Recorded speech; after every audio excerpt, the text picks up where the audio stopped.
रामायण कथा राम की। वैसे तो रामायण की कहानी बहुत लंबी है, परंतु आज हम आपके सामने इस कहानी का एक स्टोरी माध्यम से सुनाने के प्रस्तुत कर रहे हैं। रामायण श्री राम की एक अद्भुत अमर कहानी है जो हमें विचारधारा, भक्ति, कर्तव्य, रिश्ते, धर्म और कर्म को सही मायने में सिखाता है। श्री राम अयोध्या के राजा दशरथ के ज्येष्ठ पुत्र थे और माता सीता उनकी धर्मपत्नी थी। राम बहुत ही साहसी, बुद्धिमान और आज्ञाकारी और सीता बहुत ही सुंदर, उदार और पुण्यात्मा थी। माता सीता की मुलाकात श्री राम से उनके स्वयंवर में हुई, जो सीता माता के पिता मिथिला के राजा जनक द्वारा संयोजित किया गया था। ये स्वयंवर माता सीता के लिए अच्छे वर की खोज में आयोजित किया गया था। उस आयोजन में कई राज्यों के राजकुमारों और राजाओं को आमंत्रित किया गया था। शर्त ये थी कि जो कोई भी शिव धनुष को उठाकर धनुष के तार को खींच सकेगा उसी का विवाह सीता से होगा। सभी राजाओं ने कोशिश किया परंतु वे धनुष को हिला भी ना सके। जब श्री राम की बारी आई तो श्री राम ने एक ही हाथ से धनुष उठा लिया और जैसी उसके तार को खींचने की कोशिश की वह धनुष दो टुकड़ों में टूट गया। इस प्रकार श्री राम और सीता का मिलन विवाह हुआ। रामायण कथा राम की। अयोध्या के राजा दशरथ के 3 पत्नियां और 4 पुत्र थे। राम सभी भाइयों में बड़े थे और उनकी माता का नाम कौशल्या था। भरत राजा दशरथ के दूसरी और प्रिय पत्नी कैकेयी के पुत्र थे। दूसरे 2 भाई थे, लक्ष्मण और शत्रुघ्न, जिनकी माता का नाम था सुमित्रा। प्रभु राम को भगवान विष्णु का अवतार माना जाता है। अयोध्या के राजा दशरथ की 3 रानियां थीं, किंतु किसी रानी से संतान की प्राप्ति नहीं हुई। तत्पश्चात राजा दशरथ ने पुत्र पाने की इच्छा अपने कुलगुरु महर्षि वशिष्ठ से बताई। महर्षि वशिष्ठ ने विचार कर ऋषि श्रृंगी को आमंत्रित किया। ऋषि श्रृंगी ने राजा दशरथ को पुत्र प्राप्ति के लिए यज्ञ करने का प्रावधान बताया। ऋषि श्रृंगी के निर्देशानुसार राजा दशरथ ने यज्ञ करवाया। जब यज्ञ में पूर्णाहुति दी जा रही थी उस समय अग्निकुंड से अग्निदेव मनुष्य रूप में प्रकट हुए तथा अग्निदेव ने राजा दशरथ को खीर से भरा कटोरा प्रदान किया। तत्पश्चात ऋषि श्रृंगी ने बताया, हे राजन, अग्निदेव द्वारा प्रदान किए गए खीर को अपनी सभी रानियों को प्रसाद रूप में दीजिएगा। राजा दशरथ ने वह खीर अपनी तीनों रानियों कौशल्या, कैकेयी एवं सुमित्रा में बांध दी। प्रसाद ग्रहण के पश्चात निश्चित अवधि में अर्थात चैत्र माह में शुक्ल पक्ष की नवमी को राजा दशरथ के घर में माता कौशल्या के गर्भ से राम जी का जन्म हुआ तथा कैकेयी के गर्भ से भरत एवं सुमित्रा के गर्भ से लक्ष्मण तथा शत्रुघ्न का जन्म हुआ। राजा दशरथ के घर में चारों राजकुमार एक साथ समान वातावरण में पलने लगे। राम जन्म की खुशी में उसी समय से राम भक्त रामनवमी पर्व मनाते हैं। रामायण कथा राम की। रामनवमी पौराणिक मान्यताएं। श्री रामनवमी की कहानी लंकाधिराज रावण से शुरू होती है। रावण अपने राज्यकाल में बहुत अत्याचार करता था। उसके अत्याचार से पूरी जनता त्रस्त थी, यहाँ तक कि देवतागण भी, क्योंकि रावण ने ब्रह्मा जी से अमर होने का वरदान ले लिया था। उसके अत्याचार से तंग होकर देवतागण भगवान विष्णु के पास गए और प्रार्थना करने लगे। फलस्वरूप प्रतापी राजा दशरथ की पत्नी कौशल्या की कोख से भगवान विष्णु ने राम के रूप में रावण को परास्त करने हेतु जन्म लिया। तब से चैत्र की नवमी तिथि को रामनवमी के रूप में मनाने की परंपरा शुरू हुई। ऐसा भी कहा जाता है कि नवमी के दिन ही स्वामी तुलसीदास ने रामचरितमानस की रचना शुरू की थी। पुराणों के मुताबिक राम के जन्म के बारे में भगवान शिव ने मां पार्वती को बताया था, वही आज हम आपको बताने जा रहे हैं कि भगवान राम ने जन्म क्यों लिया था। एक कहानी है कि ब्राह्मणों के शाप के कारण प्रतापभान, अरिमर्दन और धर्मरुचि ये तीनों रावण, कुंभकर्ण और विभीषण बने। रावण ने अपनी प्रजा पर बहुत अत्याचार किए। एक बार तीनों भाइयों ने घोर तप किया। तब से ब्रह्मा जी ने खुश होकर वर मांगने को कहा। इस पर रावण ने कहा कि हे प्रभु, हम वानर और इंसान 2 जातियों को छोड़कर और किसी के मारे से न मरे, यह वर दीजिए। शिव जी ने और ब्रह्मा जी ने रावण को वर दिया। इसके बाद शिव जी ने और ब्रह्मा जी ने विशालकाय कुंभकर्ण को देखकर सोचा कि यह अगर रोज भोजन करेगा तो पृथ्वी को नाश हो जाएगा। तब मां सरस्वती ने उसकी बुद्धि फेर दी और कुंभकर्ण ने 6 माह की नींद मांग ली। विभीषण ने प्रभु के चरणों में अनन्य और निष्काम प्रेम की अभिलाषा जताई। वर देकर ब्रह्मा जी चले गए। तुलसीदास जी ने लिखा है कि जब पृथ्वी पर रावण का अत्याचार बढ़ा और धर्म की हानि होने लगी तब भगवान शिव कहते हैं कि राम जन्म के हेतु अनेका, परम विचित्र एकते एका। जब जब हुई धर्म की हानि, बाढ़ी असुर अधम अभिमानी, तब तब प्रभु धरी विविध शरीरा, हरि कृपानिधि सज्जन पीरा। यानी जब जब धर्म का ह्रास होता है और अभिमानी राक्षस प्रवृत्ति के लोग बढ़ने लगते हैं तब तब कृपानिधान प्रभु भांति भांति के दिव्य शरीर धारण कर सज्जनों की पीड़ा हरते हैं। वे असुरों को मारकर देवताओं को स्थापित करते हैं, अपने वेदों की मर्यादा की रक्षा करते हैं। यही श्रीराम जी के अवतार का सबसे बड़ा कारण है। जब राम को एक तरफ राज तिलक करने की तैयारी हो रही थी तभी उसकी सौतेली मां कैकेयी अपने पुत्र भरत को अयोध्या का राजा बनाने का षड्यंत्र रच रही थी। ये षड्यंत्र भूई मंत्रा के द्वारा किया गया था। रानी कैकेयी ने एक बार राजा दशरथ की जीवन की रक्षा की थी। तब राजा दशरथ ने उन्हें कुछ भी मांगने के लिए पूछा था, पर कैकेयी ने कहा समय आने पर मैं मांग लूंगी। उसी वचन के बल पर कैकेयी ने राजा दशरथ से पुत्र भरत के लिए अयोध्या का सिंहासन और राम के लिए 14 वर्ष का वनवास मांगा। श्री राम तो आज्ञाकारी थे, इसलिए उन्होंने अपने सौतेली मां कैकेयी की बातों को आशीर्वाद माना और माता सीता और प्रिय भाई लक्ष्मण के साथ 14 वर्ष का वनवास व्यतीत करने के लिए राज्य छोड़कर चले गए। इस असीम दुख को राजा दशरथ सह नहीं पाए और उनकी मृत्यु हो गई। कैकेयी के पुत्र भरत को जब ये बात पता चली तो उसने भी राजगद्दी लेने से इनकार कर दिया। रामायण में 14 वर्ष का वनवास। राम, सीता और लक्ष्मण वनवास के लिए निकल पड़े। रास्ते में उन्होंने कई असुरों का संहार किया और कई पवित्र और अच्छे लोगों से भी वे मिले। वे वन चित्रकूट में एक कुटिया बनाकर रहने लगे। एक बार की बात है, लंका के असुर राजा रावण की छोटी बहन शूर्पणखा ने राम को देखा और वह मोहित हो गई। उसने राम को पाने की कोशिश की पर राम ने उत्तर दिया, मैं तो विवाहित हूँ, मेरे भाई लक्ष्मण से पूछ के देखो। तब शूर्पणखा लक्ष्मण के पास जाकर विवाह का प्रस्ताव रखने लगी पर लक्ष्मण ने साफ इनकार कर दिया। तब शूर्पणखा ने क्रोधित होकर माता सीता पर आक्रमण कर दिया। ये देखकर लक्ष्मण ने चाकू से शूर्पणखा का नाक काट दिया। कटी हुई नाक के साथ रोते हुए जब शूर्पणखा लंका पहुंची तो सारी बातें जानकर रावण को बहुत क्रोध आया। उसने बाद रावण ने सीता हरण की योजना बनाई। रामायण में सीता हरण योजना के तहत रावण ने मारीच राक्षस को चित्रकूट के कुटिया के पास एक सुंदर हिरण के रूप में भेजा। जब मारीच को माता सीता ने देखा तो उन्होंने श्री राम से उस हिरण को पकड़ के लाने के लिए कहा। सीता की बात को मानकर राम उस हिरण को पकड़ने उसके पीछे पीछे गए और लक्ष्मण को आदेश दिया कि वो सीता को छोड़कर कहीं ना जाए। बहुत पीछा करने के बाद राम ने उस हिरण को बाण से मारा। जैसे ही राम का बाण हिरण बने मारीच को लगा, वह अपने असली राक्षस रूप में आ गया और राम के आवाज में सीता और लक्ष्मण को मदद के लिए पुकारने लगा। सीता ने जब राम के आवाज में उस राक्षस के विलाप को देखा तो वो घबरा गई और उसने लक्ष्मण को राम की मदद के लिए वन जाने को कहा। लक्ष्मण ने सीता माता के कुटिया को चारों ओर से लक्ष्मण रेखा से सुरक्षित किया और वो श्री राम की खोज करने वन में चले गए। योजना के अनुसार रावण एक साधु के रूप में कुटिया पहुंचा और भिक्षामदेही का स्वर लगाने लगा। जैसे ही रावण ने कुटिया के पास लक्ष्मण रेखा पर अपना पैर रखा, उसका पैर जलने लगा। ये देखकर रावण ने माता सीता को बाहर आकर भोजन देने के लिए कहा। जैसे ही माता सीता लक्ष्मण रेखा से बाहर निकली, रावण ने पुष्पक विमान में उनका अपहरण कर लिया। जब राम और लक्ष्मण को यह पता चला कि उनके साथ छल हुआ है तो वो कुटिया की ओर भागे, पर वहां उन्हें कोई नहीं मिला। जब रावण सीता को पुष्पक विमान में लेकर जा रहा था, तब बूढ़े जटायु पक्षी ने रावण से सीता माता को छुड़ाने के लिए युद्ध किया, परंतु रावण ने जटायु का पंख काट डाला। जब राम और लक्ष्मण सीता को ढूंढते हुए जा रहे थे तो रास्ते में जटायु का शरीर पड़ा था और वो राम राम विलाप कर रहा था। जब राम और लक्ष्मण ने उनसे सीता के विषय में पूछा तो जटायु ने उन्हें बताया कि रावण माता सीता को उठा ले गया है और ये बताते बताते उसकी मृत्यु हो गई। रामायण में राम और हनुमान का मिलन। हनुमान किष्किंधा के राजा सुग्रीव की वानर सेना के मंत्री थे। राम और हनुमान पहली बार ऋषिमुख पर्वत पर मिले, जहां सुग्रीव और उनके साथी रहते थे। सुग्रीव के भाई बाली ने उससे उसका राज्य भी छीन लिया और उसकी पत्नी को भी बंदी बनाकर रखा था। राम और हनुमान। रामायण कथा राम की। जब सुग्रीव राम से मिले, वे दोनों मित्र बन गए। जब रावण पुष्पक विमान में सीता माता को ले जा रहा था, तब माता सीता ने निशानी के लिए अपने अलंकर फेंक दिए थे। वो सुग्रीव की सेना के कुछ वानरों को मिला था। जब उन्होंने श्री राम को वो अलंकर दिखाए तो राम और लक्ष्मण की आंखों में आंसू आ गए। श्री राम ने बाली का वध करके सुग्रीव को किष्किंधा का राजा दोबारा बना दिया। सुग्रीव ने भी मित्रता निभाते हुए राम को वचन दिया कि वो और उनकी वानर सेना भी सीता माता को रावण के चंगुल से छुड़ाने के लिए पूरी जी जान लगा देंगे। रामायण में सुग्रीव की वानर सेना। उसके बाद हनुमान, सुग्रीव, जामवंत ने मिलकर सुग्रीव की वानर सेना का नेतृत्व किया और चारों दिशाओं में अपनी सेना को भेजा। सभी दिशाओं में ढूंढने के बाद भी कुछ न मिलने पर ज्यादातर सेना वापस लौट आए। दक्षिण की तरफ हनुमान एक सेना लेकर गए जिसका नेतृत्व अंगद कर रहे थे। जब वे दक्षिण के समुद्र तट पर पहुंचे तो वे भी उदास होकर विंध्य पर्वत पर इसके विषय में बात कर रहे थे। वही कोने में एक बड़ा पक्षी बैठा था जिसका नाम था संपत्ति। संपत्ति वानरों को देखकर बहुत खुश हो गया और भगवान का शुक्रिया करने लगा इतना सारा भोजन देने के लिए। जब सभी वानरों को पता चला कि वह उन्हें खाने की कोशिश करने वाला था तो सभी उसकी घोर आलोचना करने लगे और महान पक्षी जटायु का नाम लेकर उसकी वीरता की कहानी सुनाने लगे। जैसे ही जटायु की मृत्यु की बात उसे पता चला, वह जोर जोर से विलाप करने लगा। उसने वानर सेना को बताया कि वो जटायु का भाई है और यह भी बताया कि उसने और जटायु ने मिलकर स्वर्ग में जाकर इंद्र को भी युद्ध में हराया था। उसने ये भी बताया कि सूर्य की तेज किरणों से जटायु की रक्षा करते समय उसके सभी पंख भी जल गए और वह उस पर्वत पर गिर गया। संपत्ति ने वानरों से बताया कि वह बहुत ज्यादा जगहों पर जा चुका है और उसने ये भी बताया कि लंका का असुर राजा रावण ने सीता को अपहरण किया है और उसी दक्षिणी समुद्र के दूसरी ओर उसका राज्य है। रामायण में लंका की ओर हनुमान की समुद्र यात्रा। जामवंत ने हनुमान के सभी शक्तियों को ध्यान दिलाते हुए कहा कि हे हनुमान, आप तो महाज्ञानी, वानरों के स्वामी और पवन पुत्र हैं। ये सुनकर हनुमान का मन हर्षित हो गया और वे समुद्र तट किनारे स्थित सभी लोगों से बोले, आप सभी कंदमूल खाकर यही मेरा इंतजार करें जब तक मैं सीता माता को देखकर वापस ना लौट आऊं। ऐसा कहकर वे समुद्र के ऊपर से उड़ते हुए लंका की ओर चले गए। रास्ते में जाते समय उन्हें सबसे पहले मेनका पर्वत आए। उन्होंने हनुमान जी से कुछ देर आराम करने के लिए कहा, पर हनुमान ने उत्तर दिया, जब तक मैं श्री राम जी का कार्य पूर्ण न कर लूं मेरे जीवन में विश्राम की कोई जगह नहीं है, और वे उड़ाते हुए आगे चले गए। देवताओं ने हनुमान की परीक्षा लेने के लिए सांपों की माता सुरसा को भेजा। सुरसा ने हनुमान को खाने की कोशिश की, पर हनुमान को वो खा ना सकी। हनुमान उसके मुख में जाकर दोबारा निकल आए और आगे चले गए। समुद्र में एक छाया को पकड़कर खा लेने वाली राक्षसी रहती थी। उसने हनुमान को पकड़ लिया, पर हनुमान ने उसे भी मार दिया। रामायण में हनुमान लंका दहन की कहानी। समुद्र तट पर पहुंचने के बाद हनुमान एक पर्वत के ऊपर चढ़ गए और वहां से उन्होंने लंका की ओर देखा। लंका का राज्य उन्हें दिखा जिसके सामने एक बड़ा द्वार था और पूरा लंका सोने का बना हुआ था। हनुमान ने एक छोटे मच्छर के आकार जितना रूप धारण किया और वो द्वार से अंदर जाने लगे। उसी द्वार पर लंकिनी नामक राक्षसी रहती थी। उसने हनुमान का रास्ता रोका तो हनुमान ने एक जोर का घूंसा दिया तो नीचे जाकर गिरी। उसने डर के मारे हनुमान को हाथ जोड़ा और लंका के भीतर जाने दिया। हनुमान ने माता सीता को महल के हर जगह ढूंढा, पर वह उन्हें नहीं मिली। थोड़ी देर बाद ढूंढने के बाद उन्हें एक ऐसा महल दिखाई दिया जिसमें एक छोटा सा मंदिर था, एक तुलसी का पौधा भी। हनुमान जी को ये देखकर अचंभे में पड़ गए और उन्हें ये जानने की इच्छा हुई कि आखिर ऐसा कौन है जो इन असुरों के बीच श्री राम का भक्त है। ये जानने के लिए हनुमान ने एक ब्राह्मण का रूप धारण किया और उन्हें पुकारा। विभीषण अपने महल से बाहर निकले और जब उन्होंने हनुमान को देखा तो वो बोले, हे महापुरुष, आपको देखकर मेरे मन में अत्यंत सुख मिल रहा है। क्या आप स्वयं श्री राम हैं? हनुमान ने पूछा, आप कौन हैं? विभीषण ने उत्तर दिया, मैं रावण का भाई विभीषण हूँ। ये सुनकर हनुमान अपने असली रूप में आ गए और श्री रामचंद्र जी के विषय में सभी बातें उन्हें बताया। विभीषण ने निवेदन किया, हे पवन पुत्र, मुझे एक बार श्री राम से मिलवा दो। हनुमान ने उत्तर दिया, मैं श्री राम जी से जरूर मिलवा दूंगा, परंतु पहले मुझे ये बताए कि मैं जानकी माता से कैसे मिल सकता हूँ। रामायण में अशोक वाटिका में हनुमान सीता भेंट। विभीषण ने हनुमान को बताया कि रावण ने सीता माता को अशोक वाटिका में कैद करके रखा है। ये जानने के बाद हनुमान जी ने एक छोटा सा रूप धारण किया और वह अशोक वाटिका पहुंचे। वहां पहुंचने के बाद उन्होंने देखा कि रावण अपने दसियों के साथ उसी समय अशोक वाटिका में पहुंचा और सीता माता को अपने ओर देखने के लिए सामदाम दंड भेद का उपयोग किया, पर तब भी सीता जी ने एक बार भी उसकी ओर नहीं देखा।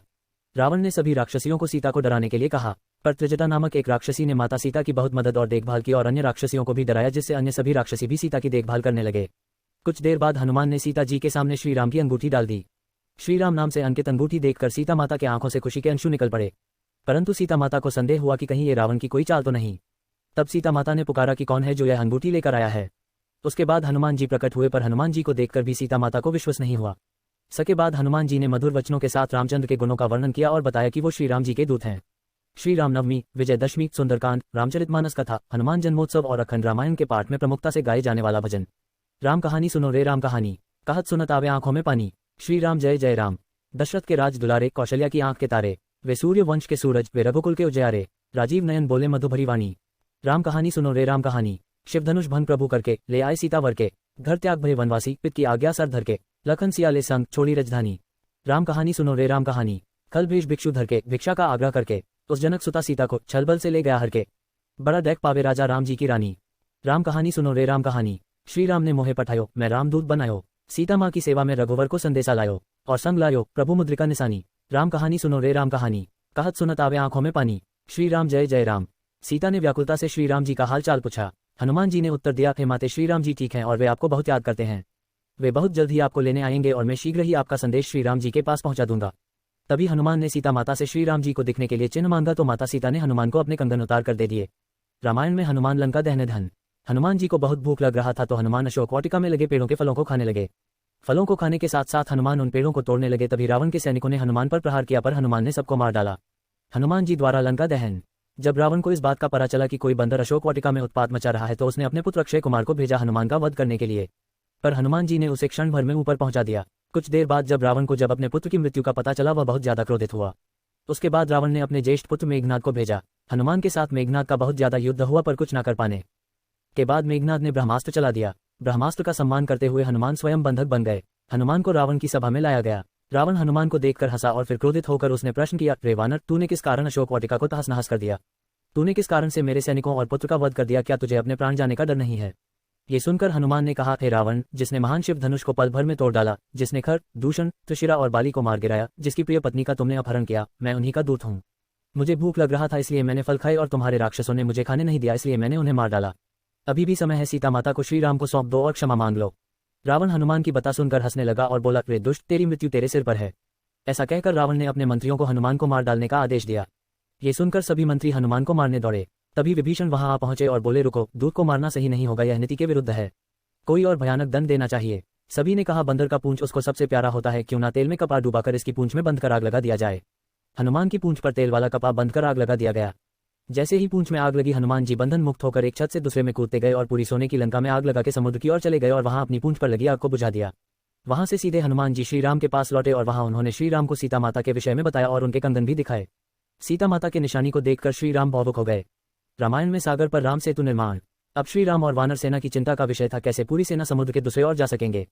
श्री राम जी ने समुद्र से निवेदन किया कि वे रास्ता दे ताकि उनकी सेना समुद्र पार कर सके, परंतु कई बार कहने पर भी समुद्र ने उनकी बात नहीं मानी। तब राम ने लक्ष्मण से धनुष मांगा और अग्निबाण को समुद्र पर साधा, जिससे कि पानी सूख जाए और वे आगे बढ़ सकें। जैसे ही श्री राम ने ऐसा किया, समुद्र देव डरते हुए प्रकट हुए और श्री राम से माफी मांगी और कहा, हे नाथ, ऐसा ना करें, आपके इस बाण से मेरे में रहते वाले सभी मछलियां और जीवित प्राणी का अंत हो जाएगा। श्री राम ने कहा, हे समुद्र देव, हमें यह बताएं कि मेरी यह विशाल सेना इस समुद्र को कैसे पार कर सकते हैं। समुद्र देव ने उत्तर दिया, हे रघुनंदन राम, आपकी सेना में 2 वानर हैं, नल और नील, उनके स्पर्श करके किसी भी बड़े से बड़े चीज को पानी में तैरा सकते हैं। ये कहकर समुद्र देव चले गए। उनकी सलाह के अनुसार नल और नील ने पत्थर पर श्री राम के नाम लिखकर समुद्र में फेंक के देखा तो पत्थर तैरने लगा। उसके बाद एक के बाद एक करके नल नील समुद्र में पत्थर को समुद्र में फेंकते रहे और समुद्र के अगले छोर तक पहुंच गए। रामायण में लंका में श्री राम की वानर सेना। श्री राम ने अपनी सेना के साथ समुद्र किनारे डेरा डाला। जब इस बात का पता रावण की पत्नी मंदोदरी को पता चला तो वो घबरा गई और उसने रावण को बहुत समझाया, पर वह नहीं समझा और सभा में चले गया। रावण के भाई विभीषण ने भी रावण को सभा में समझाया और सीता माता को सम्मानपूर्वक श्री राम को सौंप देने के लिए कहा, परंतु ये सुनकर रावण क्रोधित हो गया और अपने ही भाई को लात मार दिया, जिसके कारण विभीषण सीढ़ियों से नीचे आ गिरे। विभीषण ने अपना राज्य छोड़ दिया और वो श्री राम के पास गए। राम ने भी खुशी के साथ उन्हें स्वीकार किया और अपने डेरे में रहने की जगह दी। आखिरी बार श्री राम ने बाली पुत्र अंगद कुमार को भेजा, पर रावण तब भी नहीं माना। रामायण में अधर्म पर धर्म की विजय के लिए युद्ध। श्री राम और रावण की सेना के बीच भीषण युद्ध हुआ। इस युद्ध में लक्ष्मण पर मेघनाद ने शक्ति बाण से प्रहार किया था, जिसके कारण हनुमान जी संजीवनी बूटी लेने के लिए हिमालय पर्वत गए, परंतु वे उस पौधे को पहचान ना सके, इसलिए वे पूरा हिमालय पर्वत ही उठा लाए थे। इस युद्ध में रावण की सेना के श्री राम की सेना प्रसत कर देती है और अंत में श्री राम रावण के नाभि में बाण मारकर उसे मार देते हैं और सीता माता को छुड़ा लाते हैं। श्री राम विभीषण को लंका का राजा बनाते देते हैं। श्री राम माता सीता और भाई लक्ष्मण के साथ अपने राज्य 14 वर्ष के वनवास से लौटते हैं। उत्तर रामायण के अनुसार अश्वमेघ यज्ञ पूर्ण होने के पश्चात भगवान श्री राम ने बड़ी सभा का आयोजन कर सभी देवताओं, ऋषि मुनियों, किन्नरों, यक्षों व राजाओं आदि को उसमें आमंत्रित किया। सभा में आए नारद मुनि के भड़काने पर एक राजन ने भरी सभा में ऋषि विश्वामित्र को छोड़कर सभी को प्रणाम किया। ऋषि विश्वामित्र गुस्से से भर उठे और उन्होंने भगवान श्रीराम से कहा कि अगर सूर्यास्त से पूर्व श्रीराम ने उस राजा को मृत्युदंड नहीं दिया तो वो राम को श्राप दे देंगे। इस पर श्रीराम ने उस राजा को सूर्यास्त से पूर्व मारने का प्रण ले लिया। श्रीराम के प्रण की खबर पाते ही राजा भागा भागा हनुमान जी की माता अंजनी की शरण में गया तथा बिना पूरी बात बताए उनसे प्राण रक्षा का वचन मांग लिया। तब माता अंजनी ने हनुमान जी को राजन की प्राण रक्षा का आदेश दिया।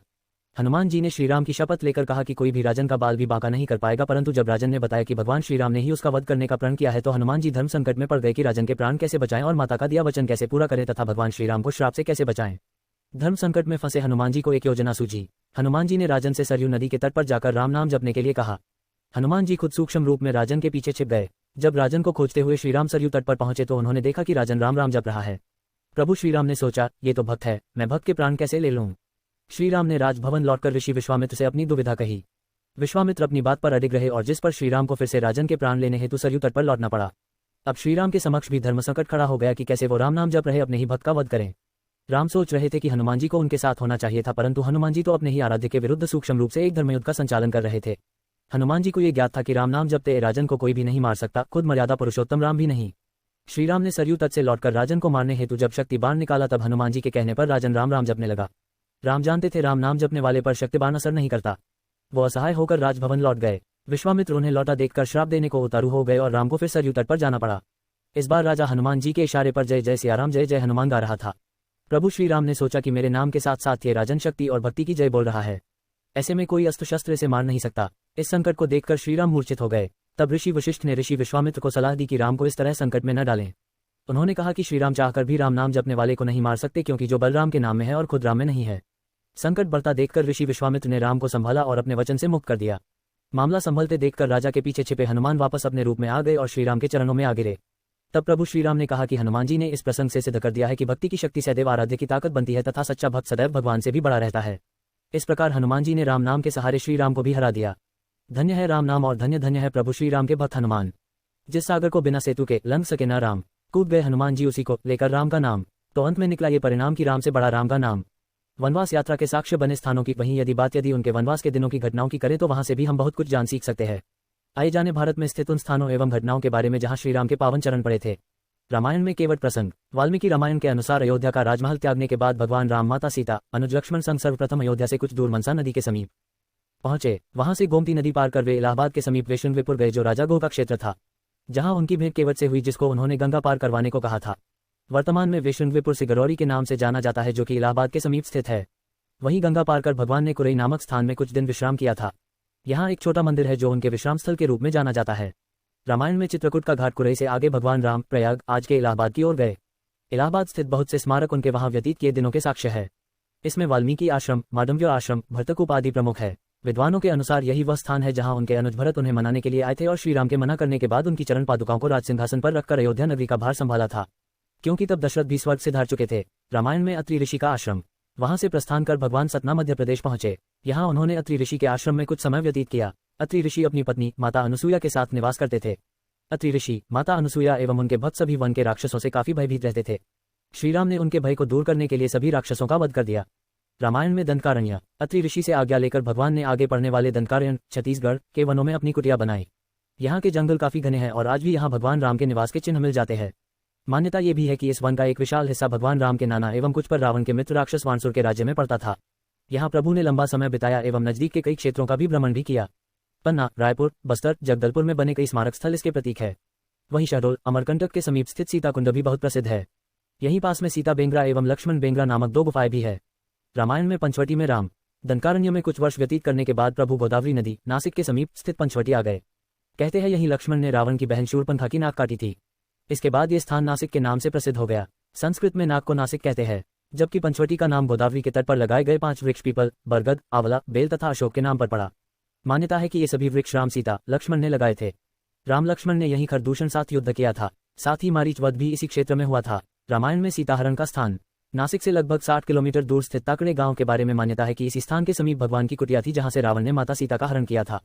इसके पास ही जटायु एवं रावण के बीच युद्ध भी हुआ था एवं मृत्युपूर्व जटायु ने यहीं राम को सीताहरण के बारे में बताया था। ये स्थान सर्वतीर्थ के नाम से प्रसिद्ध है। जबकि आंध्र प्रदेश के खम्मम के बारे में कई लोगों की मान्यता है कि राम सीता की कुटिया यहाँ थी। रामायण में शबरी को दर्शन। जटायु के अंतिम संस्कार के बाद राम लक्ष्मण सीता की खोज में ऋषिमुख पर्वत की ओर गए। रास्ते में वे पंपा नदी के समीप शबरी की कुटिया में पहुंचे। भगवान राम के शबरी से हुई भेंट से भला कौन परिचित नहीं है। पंपा नदी केरल में है प्रसिद्ध सबरीमला मंदिर इसके तट पर बना हुआ है। रामायण में हनुमान से भेंट। घने चंदन के वनों को पार करते हुए जब भगवान ऋषिमुख पर्वत पर पहुंचे तब वहां उन्हें सीता के आभूषण मिले एवं हनुमान से भेंट हुई। यहीं समीप में उन्होंने बाली का वध किया था। ये स्थान कर्नाटक के हम्मी बेल्लारी क्षेत्र में स्थित है। पहाड़ के नीचे श्रीराम का एक मंदिर है एवं नजदीक स्थित पहाड़ के बारे में मान्यता है कि वहां मतंग ऋषि का आश्रम था, इसलिए पहाड़ का मतंग पर्वत है। रामायण में सेना का गठन। हनुमान एवं सुग्रीव से मित्रता के बाद राम ने अपनी सेना का गठन किया एवं किष्किंधा कर्नाटक से प्रस्थान किया। मार्ग में कई वनों नदियों को पार करते हुए वो रामेश्वरम पहुंचे। यहाँ उन्होंने युद्ध में विजय के लिए भगवान शिव की पूजा की। रामेश्वरम में 3 दिनों के प्रयास के बाद भगवान ने उस स्थान का पता लगवा लिया जहां से आसानी से लंका जाया जा सकता था। फिर अपनी सेना के वानर नल नील की सहायता से उस स्थान पर राम सेतु का निर्माण करवाया। रामायण से जुड़े 13 रहस्य जिनसे दुनिया अभी भी अनजान है। भगवान राम और देवी सीता के जन्म एवं जीवन यात्रा का वर्णन जिस महाकाव्य में किया गया है उसे रामायण के नाम से जाना जाता है। हालांकि ऐसा माना जाता है कि मूल रामायण की रचना ऋषि वाल्मीकि द्वारा किया गया था, लेकिन कई अन्य संतों और वेद पंडितों जैसे तुलसीदास, संत एकनाथ आदि ने इसके अन्य संस्करणों की भी रचना की है। हालांकि प्रत्येक संस्करण में अलग अलग तरीके से कहानी का वर्णन किया गया है, लेकिन मूल रूपरेखा एक ही है। ऐसा माना जाता है कि रामायण की घटना 4वीं और 5वीं शताब्दी की है। हम में से अधिकांश लोगों को रामायण की कहानी पता है, लेकिन इस महाकाव्य से जुड़े कुछ ऐसे भी रहस्य हैं जिनके बारे में लोगों को पता नहीं है। आज हम आपके सामने रामायण से जुड़े ऐसे ही 13 रहस्यों को उजागर कर रहे हैं। 1. रामायण के हर 1000 श्लोक के बाद आने वाले पहले अक्षर से गायत्री मंत्र बनता है। गायत्री मंत्र में 24 अक्षर होते हैं और वाल्मीकि रामायण में 24,000 श्लोक हैं। रामायण के हर 1000 श्लोक के बाद आने वाले पहले अक्षर से गायत्री मंत्र बनता है। यह मंत्र इस पवित्र महाकाव्य का सार है। गायत्री मंत्र को सर्वप्रथम ऋग्वेद में उल्लिखित किया गया है। 2. राम और उनके भाइयों के अलावा राजा दशरथ एक पुत्री के भी पिता थे। श्रीराम के माता पिता एवं भाइयों के बारे में तो प्रायः सभी जानते हैं, लेकिन बहुत कम लोगों को यह मालूम है कि राम की एक बहन भी थी जिनका नाम शांता था। वे आयु में 4 भाइयों से काफी बड़ी थी। उनकी माता कौशल्या थी। ऐसी मान्यता है कि एक बार देश के राजा रोमपद और उनकी रानी वशिनी अयोध्या आए। उनको कोई संतान नहीं थी। बातचीत के दौरान राजा दशरथ को जब ये बात मालूम हुई तो उन्होंने कहा, मैं अपनी बेटी शांता आपको संतान के रूप में दूंगा। ये सुनकर रोमपद और वशिनी बहुत खुश हुए। उन्होंने बहुत स्नेह से उसका पालन पोषण किया और माता पिता के सभी कर्तव्य निभाए। एक दिन राजा रोमपद अपनी पुत्री से बातें कर रहे थे। उसी समय द्वार पर एक ब्राह्मण आए और उन्होंने राजा से प्रार्थना की कि वर्षा के दिनों में वे खेतों की जुताई में राज दरबार की ओर से मदद प्रदान करें। राजा को यह सुनाई नहीं दिया और वे पुत्री के साथ बातचीत करते रहे। द्वार पर आए नागरिक की याचना न सुनने से ब्राह्मण को दुख हुआ और वे राजा रोमपद का राज्य छोड़कर चले गए। वह ब्राह्मण इंद्र के भक्त थे। अपने भक्त की ऐसी अनदेखी पर इंद्रदेव राजा रोमपद पर क्रुद्ध हुए और उन्होंने उनके राज्य में पर्याप्त वर्षा नहीं की। इससे खेतों में खड़ी फसलें मुरझाने लगी। इस संकट की घड़ी में राजा रोमपद ऋषिशृंग ऋषि के पास गए और उनसे उपाय पूछा। ऋषि ने बताया कि वे इंद्रदेव को प्रसन्न करने के लिए यज्ञ करें। ऋषि ने यज्ञ किया और खेत खलिहान पानी से भर गए। इसके बाद ऋषिशृंग ऋषि का विवाह शांता से हो गया और वे सुखपूर्वक रहने लगे। बाद में ऋषिशृंग ने ही दशरथ की पुत्र कामना के लिए पुत्र कामेष्टि यज्ञ करवाया था। जिस स्थान पर उन्होंने ये यज्ञ करवाया था वह अयोध्या से लगभग 39 की पूर्व में था और वहां आज भी उनका आश्रम है और उनकी तथा उनकी पत्नी की समाधियां हैं। 3. राम विष्णु के अवतार हैं, लेकिन उनके अन्य भाई किसके अवतार थे। राम को भगवान विष्णु का अवतार माना जाता है, लेकिन आपको पता है कि उनके अन्य भाई किसके अवतार थे। लक्ष्मण को शेषनाग का अवतार माना जाता है जो क्षीरसागर में भगवान विष्णु का आसन है, जबकि भरत और शत्रुघ्न को क्रमशः भगवान विष्णु द्वारा हाथों में धारण किए गए सुदर्शन चक्र और शंखशैल का अवतार माना जाता है। 4. सीता स्वयंवर में प्रयुक्त भगवान शिव के धनुष का नाम। हम में से अधिकांश लोगों को पता है कि राम का सीता से विवाह एक स्वयंवर के माध्यम से हुआ था। उस स्वयंवर के लिए भगवान शिव के धनुष का इस्तेमाल किया गया था, जिस पर सभी राजकुमारों को प्रत्यंचा चढ़ाना था। लेकिन बहुत कम लोगों को पता होगा कि भगवान शिव के उस धनुष का नाम पिनाक था। 5. लक्ष्मण को गुदाकेश के नाम से भी जाना जाता है। ऐसा माना जाता है कि वनवास के 14 वर्षों के दौरान अपने भाई और भाभी की रक्षा करने के उद्देश्य से लक्ष्मण कभी सोते नहीं थे। इसके कारण उन्हें गुदाकेश के नाम से भी जाना जाता है। वनवास की पहली रात को जब राम और सीता सो रहे थे तो निद्रा देवी लक्ष्मण के सामने प्रकट हुई है। उस समय लक्ष्मण ने निद्रा देवी से अनुरोध किया कि उन्हें ऐसा वरदान दे कि वनवास के 14 वर्षों के दौरान उन्हें नींद न आए और वह अपने प्रिय भाई और भाभी की रक्षा कर सके। निद्रा देवी इस बात पर प्रसन्न होकर बोली कि अगर कोई तुम्हारे बदले 14 वर्षों तक सोए तो तुम्हें यह वरदान प्राप्त हो सकता है। इसके बाद लक्ष्मण की सलाह पर निद्रा देवी लक्ष्मण की पत्नी और सीता की बहन उर्मिला के पास पहुंची। उर्मिला ने लक्ष्मण के बदले सोना स्वीकार कर लिया और पूरे 14 वर्षों तक सोती रही। 6. उस जंगल का नाम जहां राम, लक्ष्मण और सीता वनवास के दौरान रुके थे। रामायण महाकाव्य की कहानी के बारे में हम सभी जानते हैं कि राम और सीता लक्ष्मण के साथ 14 वर्षों के लिए वनवास गए थे और राक्षसों के राजा रावण को हराकर वापस अपने राज्य लौटे थे। हम में से अधिकांश लोगों को पता है कि राम, लक्ष्मण और सीता ने कई साल वन में बिताए थे, लेकिन कुछ ही लोगों को उस वन के नाम की जानकारी होगी। उस वन का नाम दंडकारण्य था, जिसमें राम, सीता और लक्ष्मण ने अपना वनवास बिताया था। यह वन लगभग 35,600 वर्ग मील में फैला हुआ था, जिसमें वर्तमान छत्तीसगढ़, उड़ीसा, महाराष्ट्र और आंध्र प्रदेश के कुछ हिस्से शामिल थे। उस समय ये वन सबसे भयंकर राक्षसों का घर माना जाता था, इसलिए इसका नाम दंडकारण्य था, जहां दंड का अर्थ सजा देना और अरण्य का अर्थ वन है। 7. लक्ष्मण रेखा प्रकरण का वर्णन वाल्मीकि रामायण में नहीं है। पूरे रामायण की कहानी में सबसे पेचीदा प्रकरण लक्ष्मण रेखा प्रकरण है, जिसमें लक्ष्मण वन में अपनी झोपड़ी के चारों ओर एक रेखा खींचते हैं। जब सीता के अनुरोध पर राम हिरण को पकड़ने और मारने की कोशिश करते हैं तो वह हिरण राक्षस मारीच का रूप ले लेता है। मरने के समय में मारीच राम की आवाज में लक्ष्मण और सीता के लिए रोता है। ये सुनकर सीता लक्ष्मण से आग्रह करती है कि वह अपने भाई की मदद के लिए जाए, क्योंकि ऐसा प्रतीत होता है कि उनके भाई किसी मुसीबत में फंस गए हैं। पहले तो लक्ष्मण सीता को अकेले जंगल में छोड़कर जाने को राजी नहीं हुए, लेकिन बार बार सीता द्वारा अनुरोध करने पर वह तैयार हो गए। इसके बाद लक्ष्मण ने झोपड़ी के चारों ओर एक रेखा खींची और सीता से अनुरोध किया कि वह रेखा के अंदर ही रहे, और यदि कोई बाहरी व्यक्ति इस रेखा को पार करने की कोशिश करेगा तो वह जलकर भस्म हो जाएगा। इस प्रकरण के संबंध में अज्ञात तथ्य यह है कि इस कहानी का वर्णन न तो वाल्मीकि रामायण में है और न ही रामचरितमानस में है, लेकिन रामचरितमानस के लंका कांड में इस बात का उल्लेख रावण की पत्नी मंदोदरी द्वारा किया गया है। 8. रावण एक उत्कृष्ट वीणा वादक था। रावण सभी राक्षसों का राजा था। बचपन में वह सभी लोगों से डरता था क्योंकि उसके 10 सिर थे। भगवान शिव के प्रति उसकी दृढ़ आस्था थी। इस बात की पुख्ता जानकारी है कि रावण एक बहुत बड़ा विद्वान था और उसने वेदों का अध्ययन किया था। लेकिन क्या आपको पता है कि रावण के ध्वज में प्रतीक के रूप में वीणा होने का कारण क्या था? चूंकि रावण एक उत्कृष्ट वीणा वादक था, जिसके कारण उसके ध्वज में प्रतीक के रूप में वीणा अंकित था। हालांकि रावण इस कला को ज्यादा तवज्जो नहीं देता था, लेकिन उसे यह यंत्र बजाना पसंद था। 9. इंद्र के ईर्ष्यालु होने के कारण कुंभकर्ण को सोने का वरदान प्राप्त हुआ था। रामायण में एक दिलचस्प कहानी हमेशा सोने वाले कुंभकर्ण की है।